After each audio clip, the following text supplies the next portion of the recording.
Baik, Assalamualaikum warahmatullahi wabarakatuh. Selamat malam, Shalom, Om Swastiastu, Namo Buddhaya, Salam Kebajikan. Perkenalkan, saya Muhammad Joharsya, program studi meteorologi, Sekolah Tinggi Meteorologi, Klimatologi, dan Geofisika, yang akan menemani teman-teman semua dalam belajar bersama terkait meteorologi tropis Indonesia.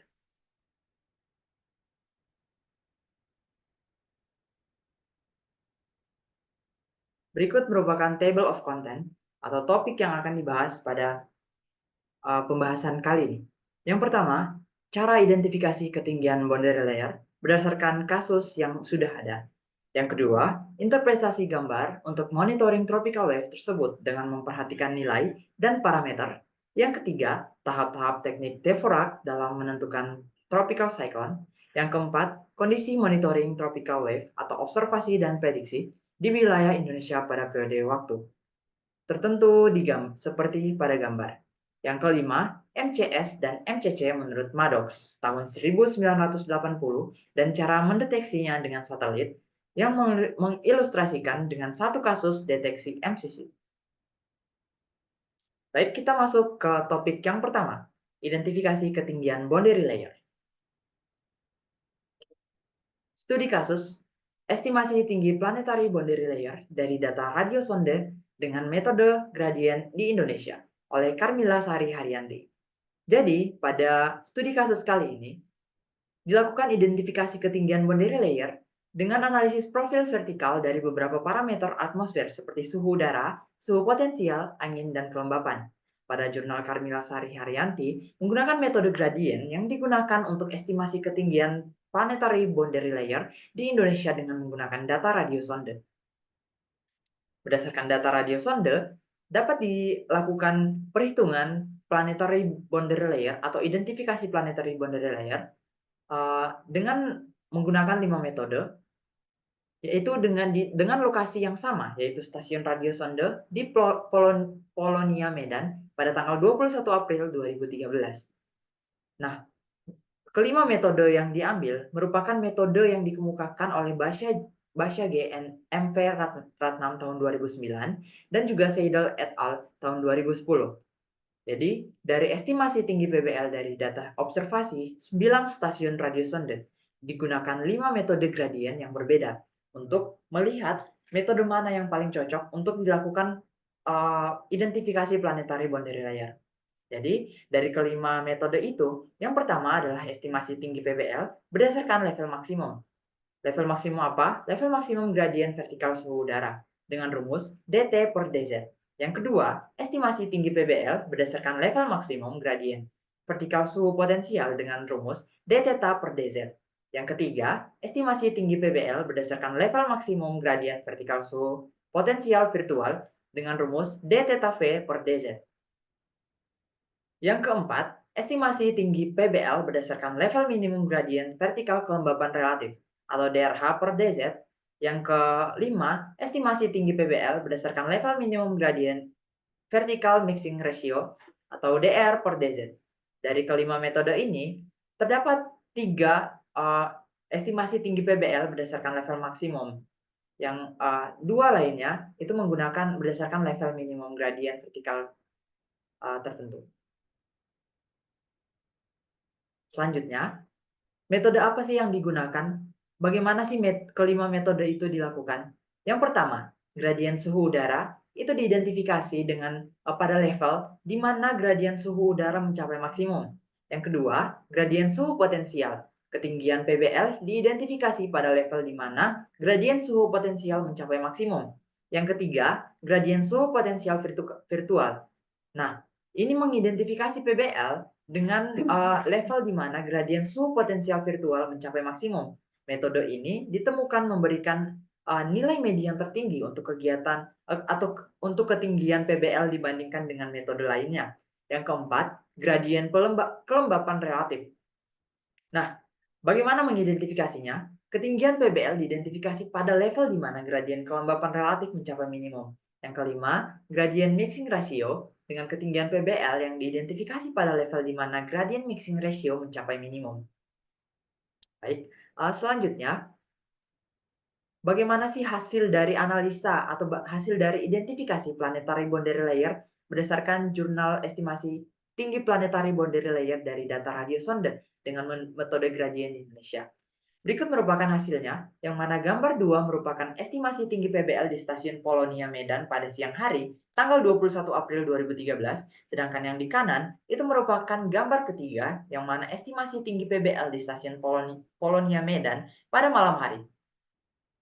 Jadi, berdasarkan grafik yang kita lihat, kita bisa melihat bersama bahwasannya pada terdapat 3 metode dengan ketinggian identifikasi ketinggian PBL yang sama, yaitu eee, identifikasi dengan metode gradien suhu udara, suhu potensial, dan suhu potensial virtual, yaitu sekitar 3.285 meter, sedangkan terdapat dua metode yang cenderung berbeda di antara kelima metode tersebut, yaitu metode gradien kelembapan relatif yang memiliki ketinggian 3.142 yang kita bisa lihat berwarna biru, sedangkan yang berwarna ungu ini merupakan metode gradient mixing ratio yang mana memiliki ketinggian sekitar 2.989. Nah, untuk pada malam hari, jika kita melihat hasil dari estimasi tinggi PBL di stasiun Polonia Medan pada malam hari, kita bisa melihat bersama bahwasannya kelima metode memiliki nilai ketinggian ketinggian planetary boundary layer yang cenderung sama, yaitu sekitar 3.156 meter. Nah, dari grafik yang sudah ditampilkan berdasarkan jurnal ini, kita bisa menarik kesimpulan bahwasannya metode gradien suhu potensial virtual memberikan nilai median tertinggi untuk ketinggian PBL. Yang kedua, estimasi tinggi PBL pada siang hari secara signifikan lebih tinggi daripada malam hari di semua wilayah. Yang ketiga, perbedaan metode tidak signifikan untuk suhu aktual, suhu potensial virtual, dan kelembapan relatif, namun signifikan antara suhu aktual dan mixing ratio. Topik kedua, cara interpretasi gambar dalam monitoring tropical wave.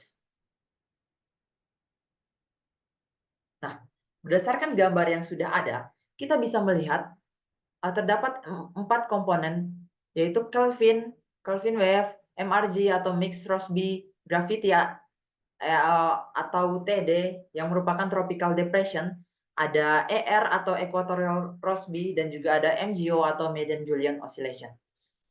Lalu apa sih dari keempat hal ini apa sih dampaknya? Yang pertama itu mixed Rossby gravity atau tropical depression itu sangat berinteraksi dengan sistem konvektif yang ada. Sama seperti equatorial Rossby. Berbeda dengan Kelvin wave dan Median Julian Oscillation yang merupakan berinteraksi dengan pola angin dan pola hujan.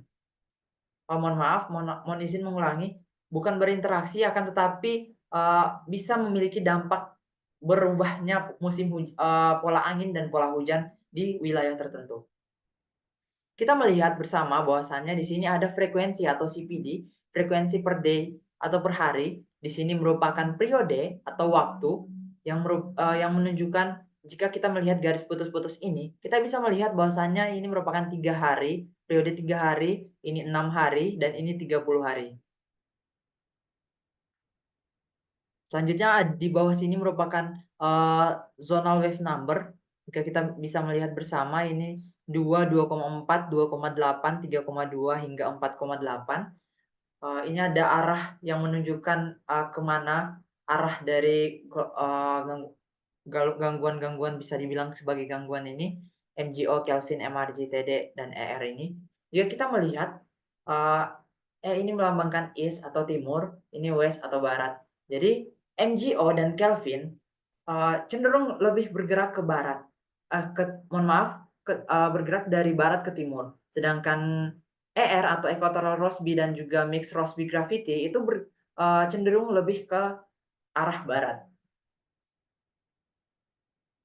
Oke, baik. Bagaimana sih langkah interpretasi awan berdasarkan gambar tersebut? Jika kita melihat grafik propagasi berwarna hitam sebagai representasi program propagasi sistem. Yang kedua, perhatikan letak kontur spektrum OLR terhadap sumbu horizontal atau zonal wave number, frekuensi atau CPD, and periods atau hari pada keseluruhan diagram.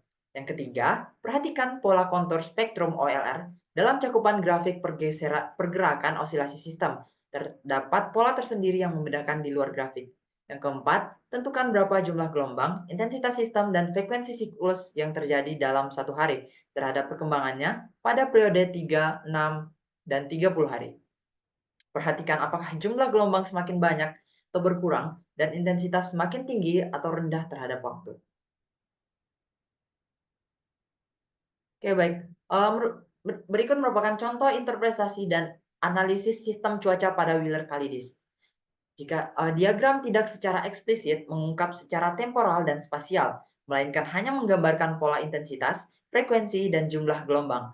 Oleh karena itu, dapat dianggap secara umum osilasi gelombang Kelvin terjadi pada wilayah lintang tropis pada periode 3 hingga 6 hari. Terlihat gelombang memiliki frekuensi osilasi 0,06 hingga 0,4. Siklus osilasi intrasesonal dalam satu hari, di mana osilasi gelombang Kelvin ini bergerak ke timur, dari barat ke timur, dengan jumlah gelombang 1 hingga 14 gelombang dalam jarak tertentu. Oke, baik. Kita bisa melihat bahwasannya ini merupakan gelombang Kelvin. Jika kita melihat gelombang Kelvin, ini memiliki periode yang cukup lama. Dia bisa terjadi pada waktu 3 hingga 6 hari, bahkan bisa di sini bisa terjadi hingga hampir 30 hari. Terus ada MGO yang mana kita bisa melihat bersama ini dipresentasikan dengan kotak warna hitam. Kita melihat bahwasannya MGO juga bisa terjadi di wilayah lintang tropis. Nah, ini MGO dan Kelvin itu cenderung bergerak ke arah timur. Selanjutnya ER atau Equatorial Rossby dan juga Mixed Rossby Gravity itu cenderung bergerak ke arah barat. Intensitas osilasi gelombang Kelvin pada periode waktu 3 hingga 6 hari itu kita bisa melihat bersama bahwasannya pada 3 hingga 6 hari itu gelombang Kelvin ini masih cenderung masih masih kecil. Jika intensitasnya itu masih cenderung lebih kecil, sekitar 2 hingga jika kita bisa melihat bahwasanya ini berwarna kuning yang lebih kurang berwarna kuning hingga orange ini, kira-kira kita bisa melihat 2,4 hingga 3,2. Hingga pada waktu 6 hari, gelombang Kelvin ini cenderung meningkat, lebih meningkat hingga bisa dikatakan di kisaran 3,2 hingga 4. Nah, selanjutnya di sekitaran daerah. Nah, untuk MGO itu sendiri, MGO cenderung terjadi bahkan hingga sampai bisa mencapai 4,8. Nah, ketika osilasi gelombang Kelvin ini terjadi di atas 6 hari, itu kita bisa melihat bahkan ketika terjadi di atas 30 hari, itu gelombang Kelvin akan menguat seiring dengan adanya MGO juga. MGO juga memiliki intensitas yang tinggi di saat waktu periode 30 hari. Namun kita harus melihat bahwasannya pada saat waktu 30 hari, itu frekuensi gelombang Kelvin itu cenderung lebih rendah. Frekuensinya lebih rendah. Jika kita bisa melihat sekitar 0,00 hingga sekitar 0,4 atau 5, kita bisa melihat itu terjadi memiliki intensitas yang kuat namun frekuensinya yang cenderung lebih kecil. Jadi jika kita bisa melihat berdasarkan frekuensinya yang semakin kecil itu pada periode di atas 30 hari, itu akan mengakibatkan siklus osilasi dalam satu hari itu memiliki jumlah gelombang yang kurang dari 2 gelombang. Nah, selanjutnya pada periode yang selanjutnya itu adanya aktivitas MGO dengan intensitas osilasi mencapai lebih dari 4,8 dengan keberadaan gelombang Kelvin yang mendekati nol.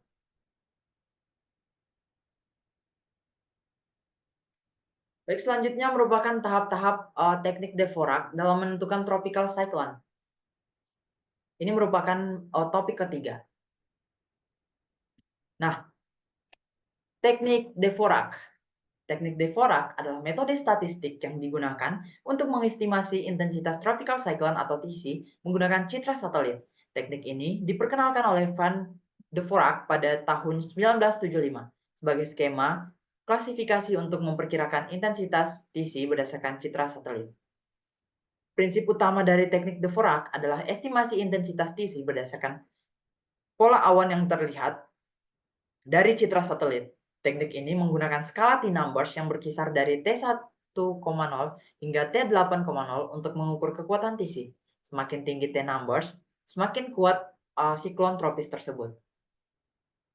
Nah, jika kita bisa melihat di sini CI number ini merupakan 1,5 hingga 8. Itu merupakan T-numbers. Ini merupakan kecepatan pada saat 1 menit. Ini kita bisa melihat ketika semakin tinggi T-numbers-nya, itu kecepatannya akan semakin meningkat. Nah, itu terjadi di sekitar tekanan 1009 hingga 890 milibar. Itu di MSLP dan juga MSP Laut Pasifik. Oke, selanjutnya adalah Advanced IR Dvorak Technique. Teknik Dvorak Advanced IR menggunakan kurva IRBD untuk mengidentifikasi konveksi intens dan perubahan pola puncak awan sekitar mata.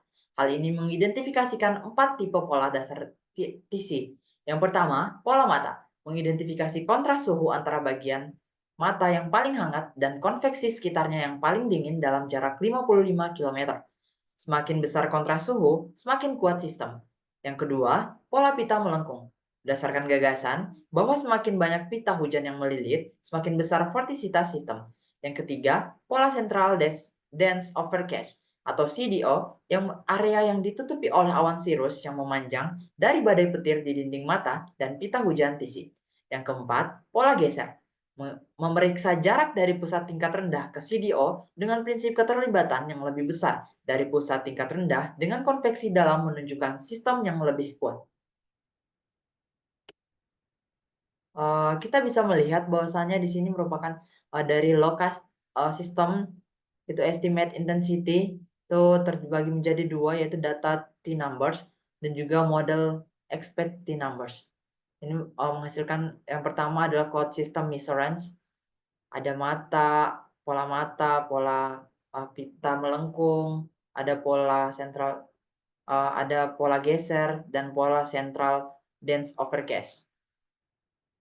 Dari model expected numbers ini menghasilkan 24 jam perubahan. Dilihat 24 jam perubahan dengan pattern adjust model T-number, pattern recognition. Pilih estimasi terbaik dan aplikasikan concentration T-numbers dan final intensitas. Itu untuk menentukan TC berdasarkan teknik Dvorak. Bisa melihat pada tabel ini. Mohon maaf, pada flowchart ini.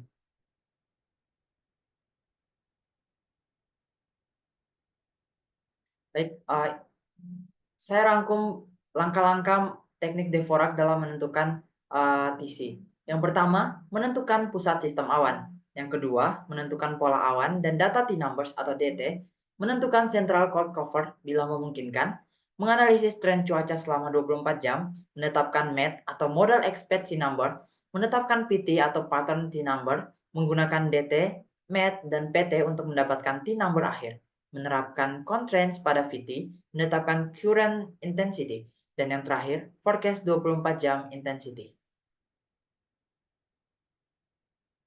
Selanjutnya, MCS dan MCC menurut Maddox 1980 dan cara mendeteksinya.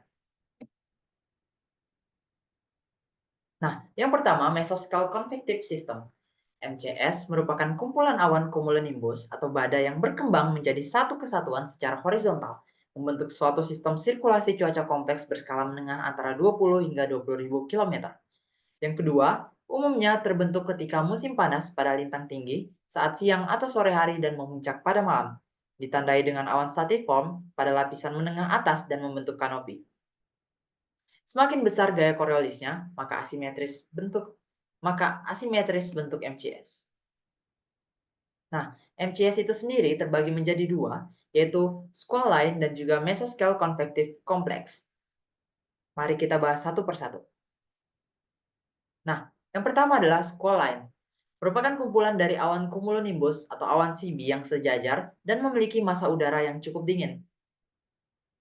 Squalene biasanya terbentuk di depan front dingin, berdurasi lama karena udara yang naik bersama front, ditambah updraft mendukung pembentukan sel-sel badai baru.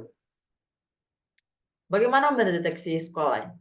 Tropical squalene ditandai dengan awan yang menggulung diikuti dengan angin kencang dan hujan deras, dan umumnya bertahan sekitar setengah jam, diikuti dengan hujan stratiform yang lebih kecil namun bertahan lebih lama. Dapat dijumpai jika terjadi front dingin pada lintang menengah atau front Mayu atau Bayou untuk tropical squalene.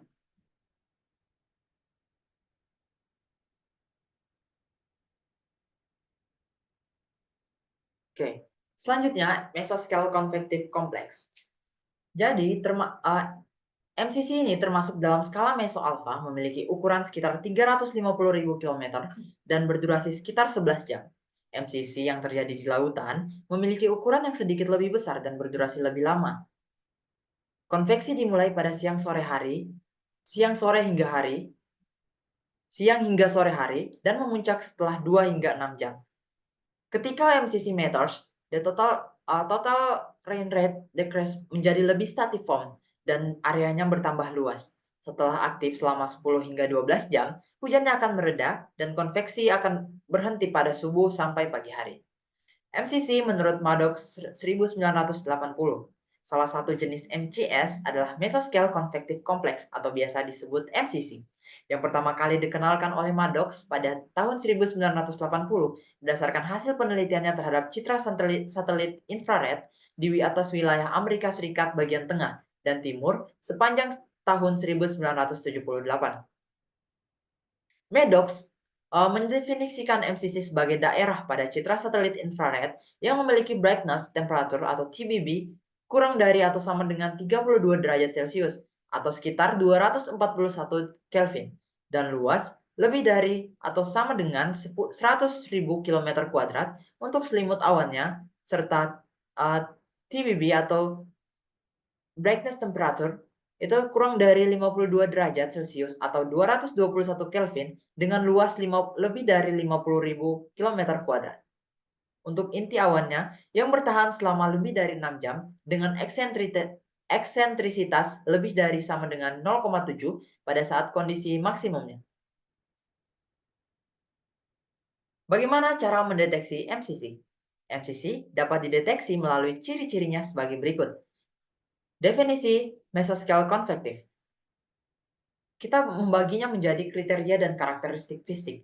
Dari kriteria, kita bisa melihat dari ukurannya. Nah, berdasarkan karakter fisiknya, berdasarkan ukuran, terbagi menjadi dua tipe. Yang pertama tipe A, yang merupakan temperatur selimut awan kurang dari sama dengan minus 32 derajat Celcius dengan luasan area lebih dari sama dengan 100.000 km kuadrat. Tipe B, interior awan dingin atau cold cloud dengan temperatur kurang dari sama dengan 52 derajat Celcius dan luas area lebih dari 50.000 km kuadrat. Inisial, ukuran berdasarkan definisi tipe A atau B harus dipenuhi. Durasi, itu lebih dari sama dengan 6 jam.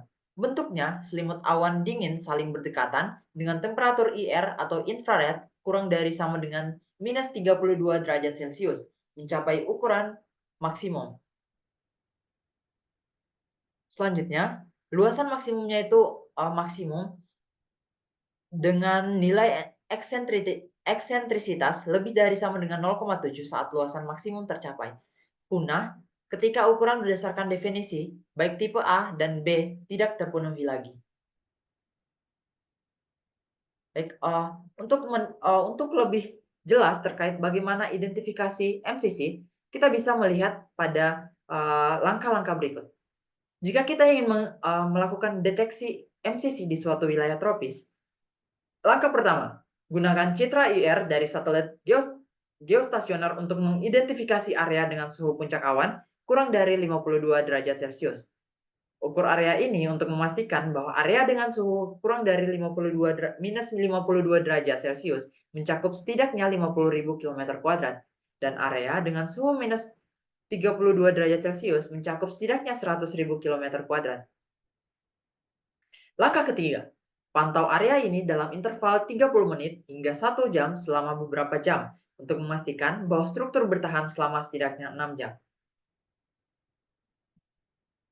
Jika jika struktur awannya tidak bertahan selama 6 jam, maka kita tidak dapat mengidentifikasi awan tersebut sebagai MCC. Langkah keempat, evaluasi bentuk simetris dari area awan konvektif dalam citra IR atau infrared. Jika semua kriteria terpenuhi, maka sistem konveksi tersebut dapat diklasifikasikan sebagai MCC sesuai dengan teori dari Maddox. Pemantauan berkelanjutan akan membantu dalam memberikan peringatan dini terhadap potensi cuaca buruk yang dihasilkan oleh MCC. Selanjutnya, berikut merupakan kasus MCC di benua maritim Indonesia atau MB atau BMI oleh Bapak Denny Septiadi dan Bapak Yudi Nugraha. Penelitian ini menganalisis curah hujan berdasarkan kejadian MCC menggunakan data jam dari Global Satellite Mapping Precipitation atau GSMAP dengan resolusi 0,1 derajat kali 0,1 derajat yang diunduh dari FTP Hokusai earth.jaksa.jp. Analisis dilakukan secara spasial dan temporal untuk curah hujan diurnal sepanjang tahun 2018 di lokasi MCC di BMI. Setelah distribusi MCC dianalisis menggunakan citra satelit Himawari 8 kanal IR1, data curah hujan GSMAP dibandingkan dalam grid yang sama. Analisis diurnal jam di sekitar pusat MCC dilakukan untuk mengukur curah hujan akibat MCC. Jadi, untuk jurnal MCC di benua maritim Indonesia oleh Bapak Denny Septiadi dan Bapak Yudi Nugraha S, itu menggunakan mengidentifikasi MCC lalu dikaitkan dengan pengaruh dari MCC itu apakah membawa dampak terhadap curah hujan atau tidak. Jika kita melihat pada gambar satu ini, kita bisa melihat bahwasannya ini merupakan identifikasi kejadian MCC di wilayah Indonesia sepanjang tahun 2018.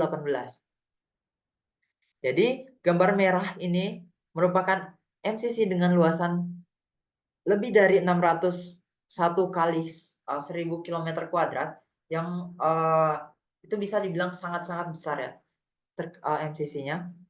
Gambar kuning merupakan 501 hingga 600 kali 1000 km kuadrat, yang biru 401 hingga 500 kali 1000 km kuadrat, dan juga warna hijau merupakan MCC dengan 300 hingga 400 kali 1000 km kuadrat. Jadi, pada tahun 2018 yang diidentifikasi oleh Bapak Denny Septiadi dan Bapak Yudi Nugraha, kita bisa melihat terdapat setidaknya 6 MCC di wilayah Indonesia sepanjang tahun 2018.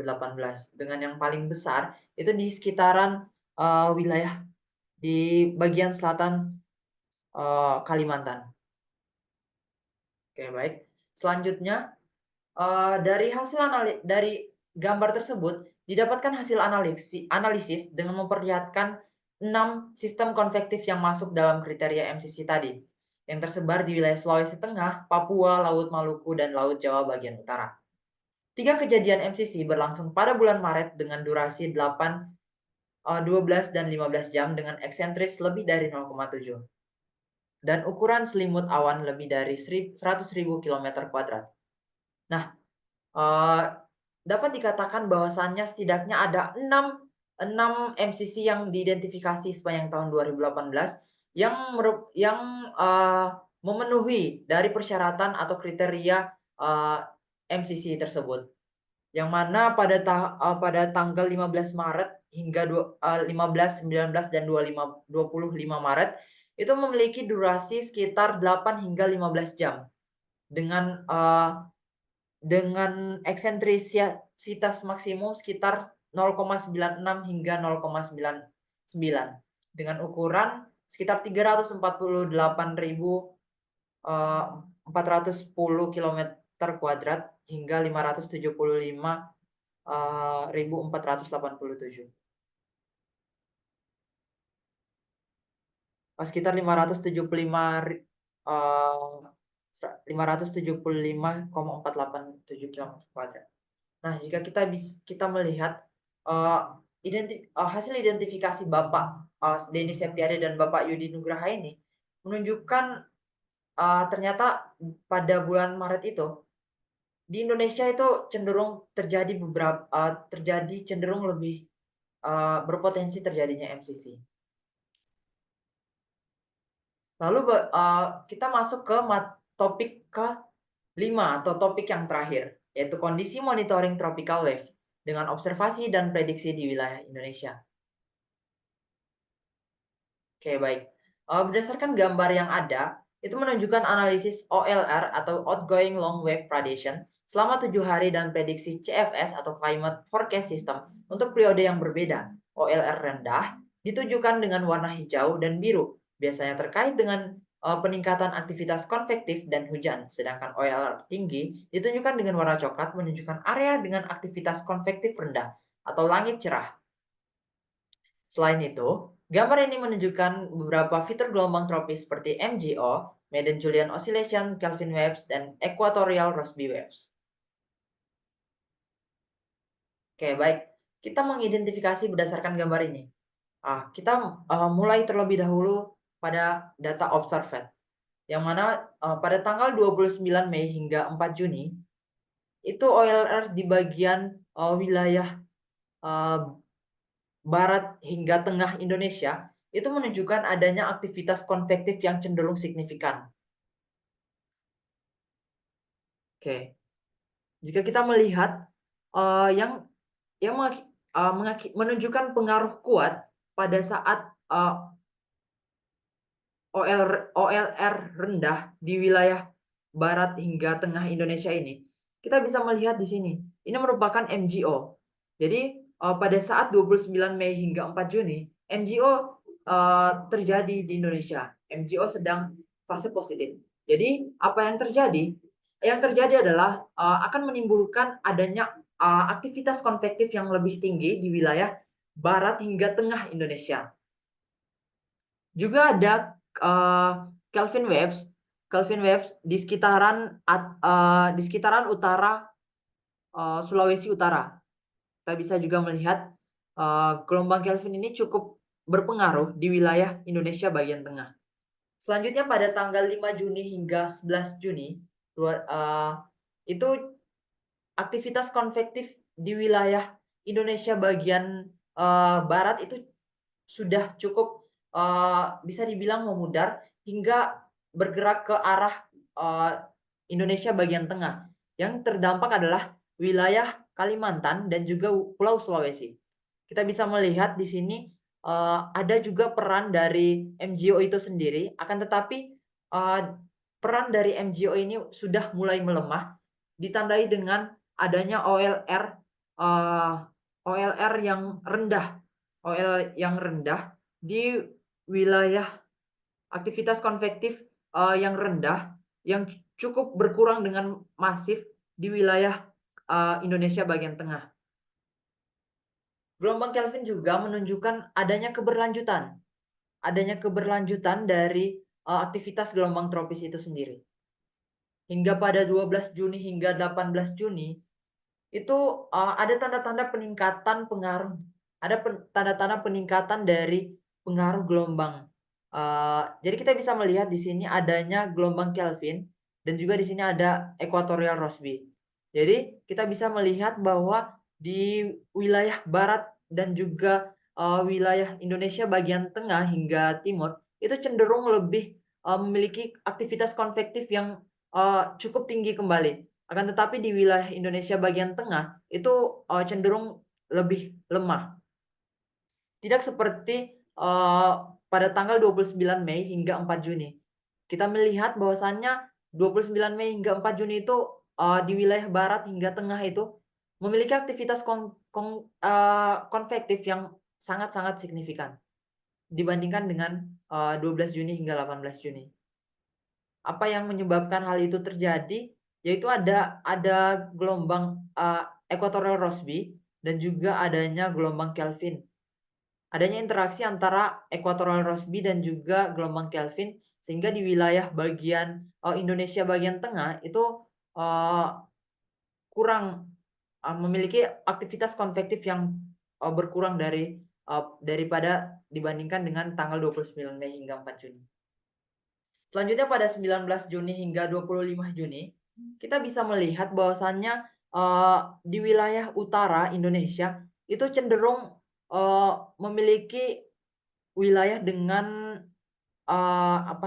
dengan aktivitas konvektif yang tinggi kembali di wilayah utara Indonesia.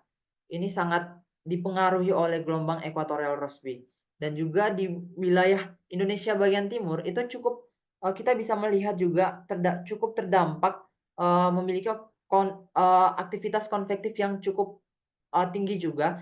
Hal ini bisa diakibatkan oleh gelombang Kelvin dan juga bisa disebabkan oleh adanya MGO yang berada di wilayah selatan Indonesia. Oke, bagaimana dengan CFS forecast? Jika kita melihat dari CFS forecast pada tanggal 26 Juni hingga 2 Juli, kita bisa melihat bahwasannya diprediksi bahwa akan di wilayah Indonesia akan mengalami aktivitas konvektif yang rendah di wilayah Indonesia bagian barat hingga tengah. Hal ini bisa diakibatkan oleh equatorial Rossby yang berinteraksi dengan Kelvin wave. Nah, di sini juga ada sangat terjadi peran dari MGO itu sendiri. Akibatnya dari MGO ini sendiri mengakibatkan di wilayah Indonesia bagian tengah hingga barat itu mengalami aktivitas konvektif yang kuat. Nah, bagaimana dengan tanggal 3 Juli hingga 9 Juli?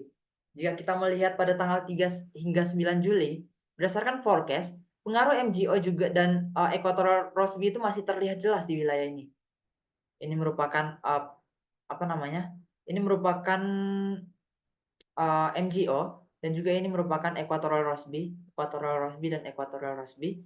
Di sini gelombang Kelvin sehingga di wilayah Indonesia bagian tengah hingga barat itu cenderung memiliki OLR yang cukup tinggi ya. Sehingga aktivitas konvektif di wilayah Indonesia bagian tengah hingga wilayah bagian timur. Wilayah bagian timur itu kita bisa melihat di sini wilayah Indonesia bagian timur dan juga wilayah Indonesia bagian tengah itu memiliki OLR yang tinggi yang cukup tinggi sehingga di wilayah ini akan sedikit terbentuknya awan-awan konvektif. Berbeda dengan wilayah Indonesia bagian barat ya. Bagian barat masih terdapat beberapa wilayah seperti Bali, NTT, NTB, dan juga Jawa Timur itu masih masih terjadi adanya aktivitas konvektif. Nah, selanjutnya pada tanggal 10 Juli hingga 16 Juli itu kita bisa melihat bahwasannya ini cenderung lebih OLR yang terjadi di wilayah Indonesia itu cukup tinggi dan merata di berbagai wilayah. Akibatnya apa? Akibatnya awan-awan konvektif di wilayah Indonesia itu sangat sedikit, bahkan bisa dikatakan wilayah di Indonesia ini cukup clear. Selanjutnya pada tanggal 17 Juli hingga 23 Juli itu kita bisa melihat gelombang tropis itu seperti MGO itu kembali terjadi di bagian barat Indonesia dan juga adanya equatorial Rossby yang terjadi di wilayah barat Indonesia. Nah, jika kita melihat di sini pada tanggal 17 Juli hingga 23 Juli itu kita bisa melihat equatorial Rossby dan juga MGO itu berperan penting Dalam, proses terjadinya, proses pembentukan, aktivitas konvektif di wilayah Indonesia. Walaupun tidak semasif, tidak sekuat, atau tidak sesignifikan pada tanggal 3 Juli hingga 9 Juli di wilayah barat Indonesia, dan juga di sebelah timur Indonesia itu kan, cenderung aktivitasnya lebih tinggi. Tidak seperti tanggal 26 Juni hingga 2 Juli, wilayah di di 17 Juli hingga 23 Juli itu cenderung memiliki aktivitas konvektif yang cenderung lemah.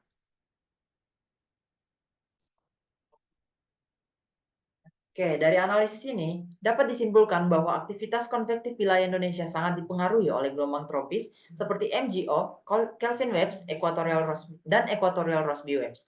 Prediksi CFS menunjukkan tren penurunan aktivitas konvektif di wilayah ini, di wilayah Indonesia dari akhir Juni hingga akhir Juli. Terima kasih atas perhatiannya. Saya lebih dan kurangnya mohon dimaafkan. Saya tutup dengan ucapan billahi taufiq wal hidayah. Wassalamualaikum warahmatullahi wabarakatuh.